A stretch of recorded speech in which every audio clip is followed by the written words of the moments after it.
thing about sailing in the Caribbean is there's always wind.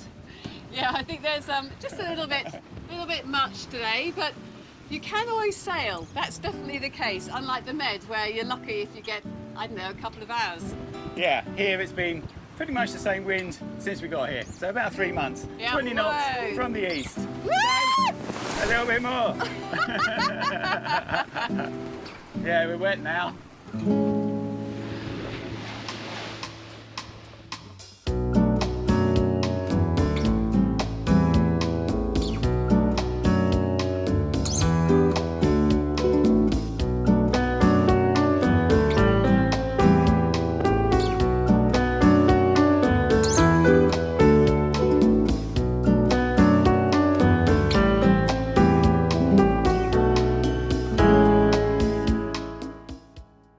Hello and welcome to St Lucia. Yes, we're anchored underneath the pitons. You might just about be able to see drifting in and out of shot behind us. It's a lovely little anchorage, this. It is, and we've just arrived. This episode is our journey up here from Grenada, which is where we start. I hope you like the film. Coming up, beating our way through the Windward Islands with breeze guaranteed. Diving in the tropics, so many varieties of fish. And the never-ending boat jobs. Okay, before we leave Prickly Bay and the Chandler's that's just here, I thought I'd better check my bilge pump because it's not working. Well, the pump itself is working when you switch it, but the automatic float switch, though it's clicking, and you can see it's not doing anything. I've connected it across the wires, but it's not actually working. Now, this seems to happen about every year. I better check the last time I did this, but it's real deja vu for me because I did a video exactly about this not that long ago when I changed this one. Now this one's a Seaflow one. I think I tried that because I've tried a couple of the Royal ones. They all seem as bad as each other. I mean, there is a good make out there that I know I'll have to probably order. I won't get it here, I'm sure. But yeah, I'm going to have to do it because you can't be changing these every year. This is getting ridiculous. So the Chandler's is on the west side of Prickly Bay. It's a little blue building in there, Budget Marine, and there's a nice restaurant as well, One Love, which is right on the front there and does really good pizzas. Thanks Roberto and Duca for that piece of information. I've had several. I bought my boat papers along as well because the Budget Marine is duty free, so if you register you get stuff tax free, which is always good. We've been impressed by the dinghy docks so far in the Caribbean, and the one at Spice is very handy. This is dangerous though. Let loose in a well-stocked Chandler's. Morning. Better be disciplined and aim straight for what I've come for. No browsing. There's a choice of switches. I'll go for the one that looks most robust. It takes a few minutes to register, but once done, I'm on the system, and from now on, I just give the boat name and the VAT will be knocked off. Okay, before you get too carried away with the duty-free thing, this is not like Gibraltar type duty-free. 271 I paid for this once they've taken the VAT off, which is about 80 quid, and you get it for about 50 in the UK, so still not cheap. It's got a 5-year warranty though, it says 5 years, so I might be testing that out. And there's more testing to do. When we pulled out in Trinidad, I tried something new on the prop. I've just put some lanolin on here. It's from sheep's wool. It's just a grease from sheep's wool, and people say that works. Yeah, it really didn't. Another challenge is retrieving the stern anchor. It is well and truly buried, and the line holding it is green. I let out plenty, but Steve can't shift it. He can't even see it.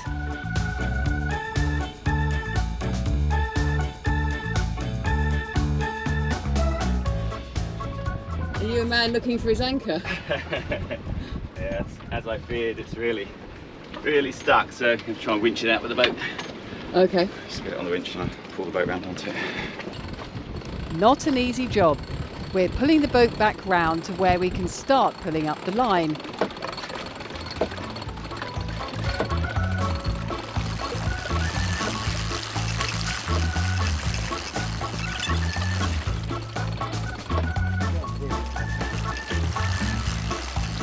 And to add to our troubles, the already slippery Dyneema is now covered in slime. That is filthy. It's disgusting, isn't it?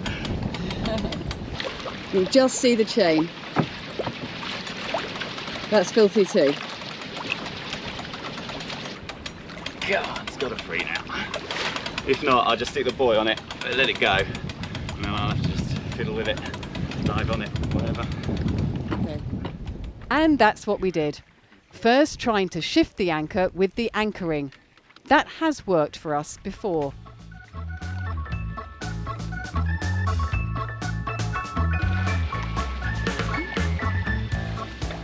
But this time, our little dinghy just can't cope. Power this engine. No. Luckily, our neighbours on the boat next to us offered to help by taking our line and pulling the anchor from the opposite direction. We're now drifting further and further away from our kedge anchor, and Steve and the other boat trying to get it up.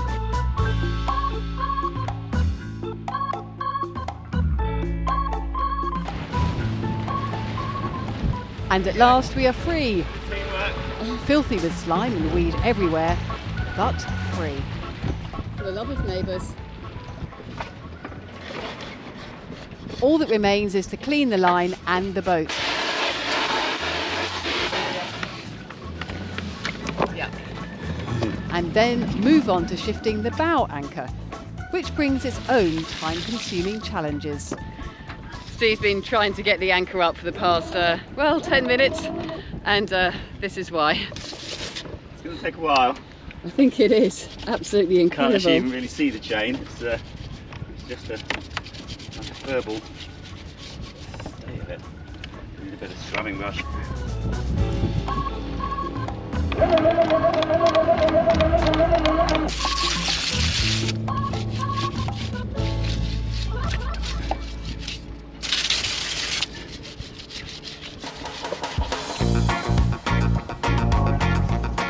Then on to the fun stuff, sailing.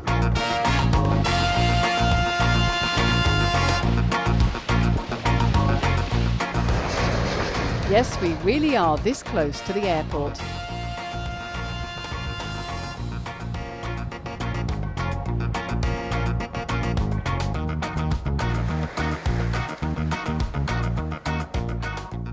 Our plan is to travel up to Ronde Island first and then on to Carriacou. Both islands are part of Grenada.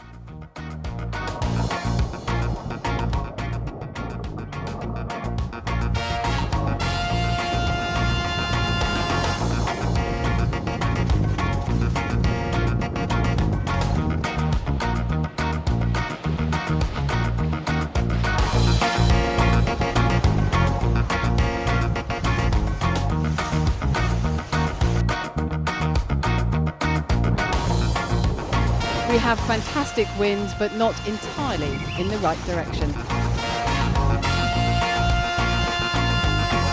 So we're having a nice sail up north. It's been fairly lively at times, between sort of 20 and 25 knots of wind, but we are beating into it, so not ideal. And we can't go to the first island we wanted to stop at, which is over there, Ronde Island. We couldn't quite point high enough to get to it, and we can't tack across because between us and that island is a massive exclusion zone because this whole area is a volcano. They call it Kickham Jenny. Hasn't been off for a while, but if it does, I mean, if there's a big explosion, obviously you'll get things coming out of the water, but even without that, if it gases off, it can changes the density of the water in particular areas, and it can suck boats down into it apparently, so they really don't want you going through there. So we're going to carry on this tack and probably then just tack across to Carriacou when we get there, and hopefully we get a chance to check it out on the way back. And then the wind and the sea state calm just a bit. I'm looking out for whales and dolphins, but I'm told that I'm more likely to see rays and turtles. We've seen quite a few turtles around, and they're just lovely. They just bob up and say hello and then go back down again. So whatever we can see really. And Steve is, we were going to do some serious fishing, but in fact there's something wrong with your reel. Yeah, I'm getting my excuses ready early. My reel has broken, but I have got my hand line out, so still hoping to do it from that. I've got to get something because I've got all these lovely new lures that were sent to us for Christmas, I think. You picked them up. Gary, one of our patrons, sent them. Thank you, Gary.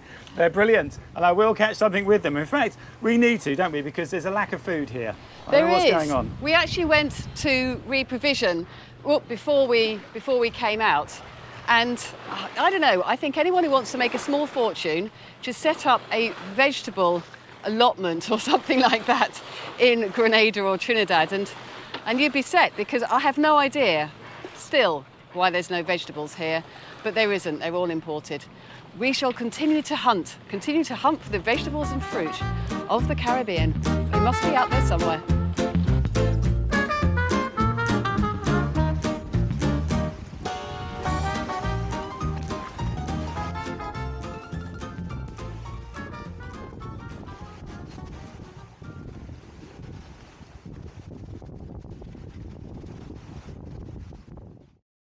Right, I'm just getting around to fitting a few of the things that Judy's brought back with her from her various travels. I've already fitted one of these, a Victron DC to DC converter.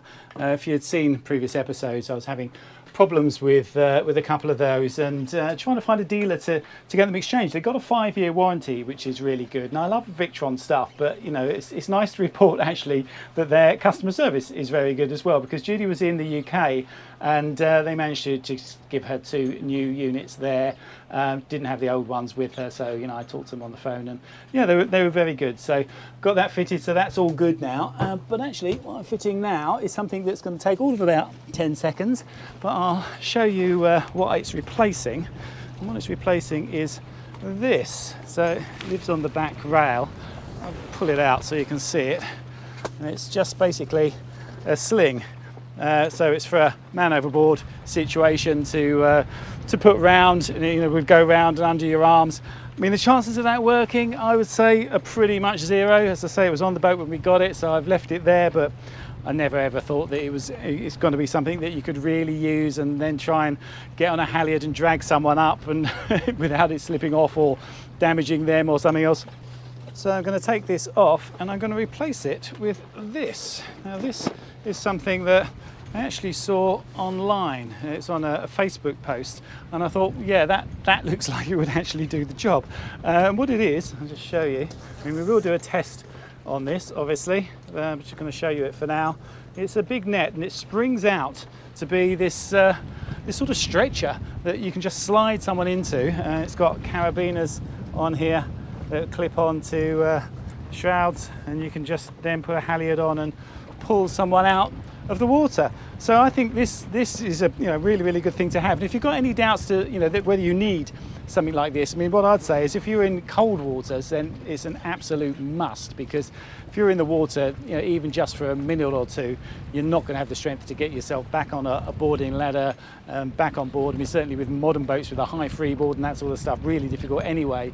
So I mean, even for us, you can get in if you're in the water for a long time, if you're injured, any of those things, something that's really good to have on board. So I'm glad that we've got this. So yeah, I'll just fit it now, and as I said, it'll be very easy to do because it has just a clip on the back here, so it can go onto any of the lifelines, a bit of Velcro on the bottom, stop it flapping about.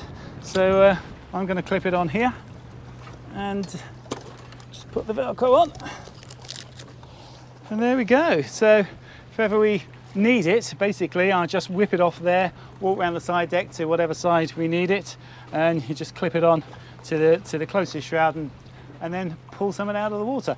Obviously, as I say, we will test it.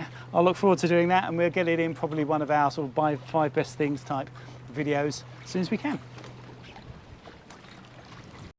Well, one of the reasons we came here into this anchorage is that it's a good place to check out. So we're going to do that now, then take the boat round the corner to the Tobago Cays. No idea why it's called that. It's Cays, C-A-Y-S. Yeah. Not really sure, and a long way from Tobago, but it's supposed to be nice. So let's go and see. Good for diving. Yeah. It's an easy ride to the dock, just behind the fuel pontoon. Checkout in Carriacou is next to the boatyard. And from here we set off on our journey to the Tobago Cays. But yet again, the wind and tide have other plans. So we make a detour. Well, a quick change of plan, and it doesn't really matter when you're sailing in such a beautiful place. But we're actually going to go over there now to Chatham Bay on Union Island. We've read a lot about it, and apparently the snorkeling's wonderful, and the wind has taken us this side of the island, so that's the real driving force here. And we'll go to Tobago Cays on the way back. You can just change your mind, it's wonderful. We tack round and sail pretty much all the way into the anchorage.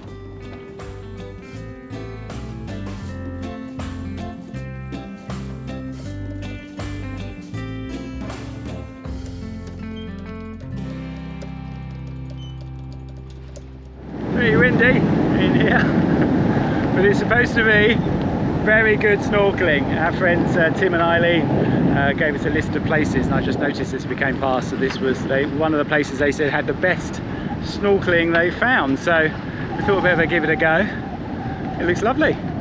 It's sort of rocky corally here, but over there I think it's a lot nicer. If we can just, yeah, a little bit further forward. A bit more over there? A little bit further, yeah, just further forward, further forward. It's also beautifully protected.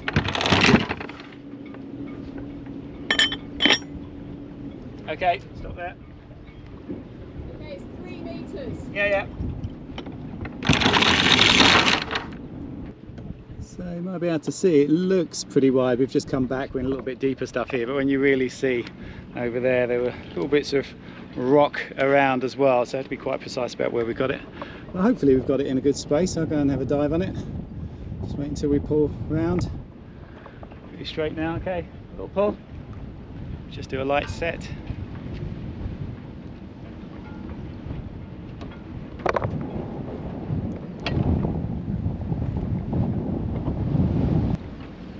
It's not an immediate grab. That was, I could feel that slip a bit with my foot. It's been a feature of a lot of anchorages here that there's a thin layer of loose coral sand on a hard rock bottom. It's difficult to get a solid set. This is one of the situations that a plough anchor usually can't handle at all. But with the Ultra, if you're gentle when you set it, it'll get there. A drag of about 5 metres, but it does get a grip, and left to its own devices will work itself deeper. And the snorkelling doesn't disappoint.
In the evening, a stunning sunset and feeding time for the birds.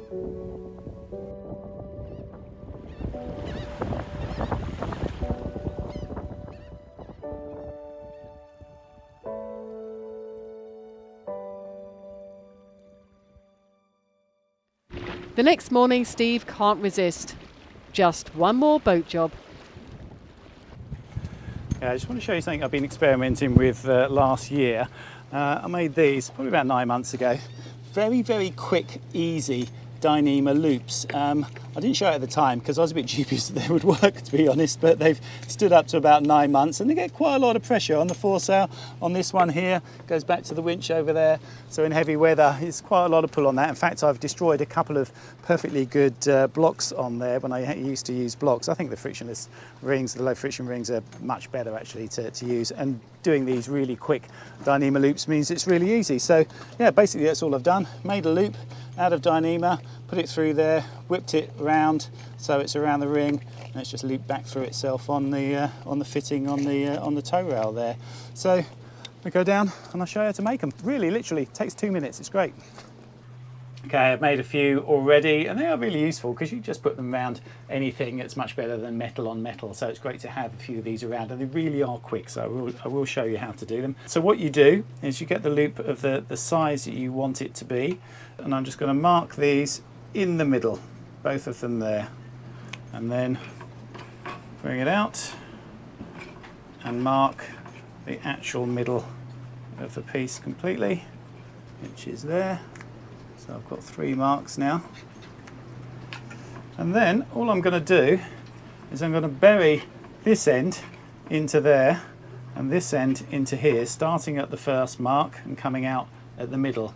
Now if you've got a D-splicer, it's probably easier to do it with that, but I haven't, so I'm just going to do it with a FID. Do it and just twiddle it a bit so it's, try not to catch any of the fibres as you go through. Push it all the way up and just come out on the middle, just before the middle there. Push that through, pull it through to there. I sometimes just put a needle through there to hold it, but this is a short one, it'd be quite easy. Just do the other end, exactly the same thing. Through, push it all the way up. A little twiddle. That's it, so just before the middle, get to there, pull it through, just gently through. I just don't want to pull any of the fibres with me. So then you've got the 2 ends out. Now you just need to chamfer those off. This is probably the most time consuming part of it, and this is so simple. Do that, there we go. Then hold on to the middle bit, so you don't want to pull that out, and just work these back, and it'll disappear up into the loop.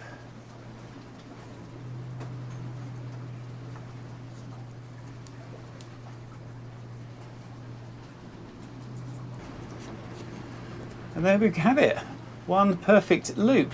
Now that is absolutely fine all on its own. I mean, this is a little bit shorter than it needed to be because I needed to have a little bit more buried, so really it should be a little bit bigger. But I mean, I'm not putting a lot of strain on this. I'm not holding the rigging up or anything like that with it, so be absolutely fine like that. If you've got any doubts at all, put a few stitches through the middle. I quite often do that, just go through, put a few stitches in there because you just don't want one slipping through another. But yeah, this will be okay, I think, for the mainsail. So let's go and try it out. So what I actually want this for is to be able to get the reef ring onto the horn. It's actually a clip on mine, which is down here, and you can't sort of get it through over all that sail and on. So basically I'm just going to use that, double it through, and I can just stretch it down and clip it on there. So there you go, clips on nicely. I've also made another one, a shorter one, just to go up here on my reefing line. You can see, just use the frictionless ring again, so it's just around that and just whipped, and it's wrapped around itself onto here, and it's just pulling that down, so it's in the middle of the roller reefing line there, so it gets the proper lead. I mean, this is really too small, there's not enough wrap on it, but it's absolutely fine because there's hardly any strain on it, but it will do the job nicely. I put a few stitches in it, so that'll never come out, that'll do the job. And I have made a longer version of making those Dyneema loops that I've put in the Patreon site as well, that goes into all the details. But there's a link in the description as well to a really good website that I got a lot of this information for, where they do the testing of this. It's why I don't use the Brummel lock anymore on these sorts of quick and easy ones, because it doesn't have any strength. They've tested it and that's what they found. And at the risk of being a little bit too technical, I will say that the water around here is much clearer. So hopefully we will no longer get green slime all over our lines and chains and everything else. It was a nightmare. It was a nightmare, that stuff in Grenada. But what we did is, in some of the other anchorages where it was just nice coarse sand, drop all the anchor chain down, and it's rubbed it off nicely. Yeah, absolutely. Amazing. Good. So I'm looking forward to doing some inland trips over the next couple of weeks. You can climb the pitons. Yeah, I think you have to get up at dawn and try that. I think it's going to be so hot. If it's as hot as it is here, I agree with that. But there's also waterfalls and other lovely things, and we're still on our mission to find that vegetable market somewhere. But we're going to do land stuff, but we're also going to do a backtrack a bit with as soon as we've got Millie on board, to go back to do the Tobago Cays and all those sorts of places that we missed, the good diving spots.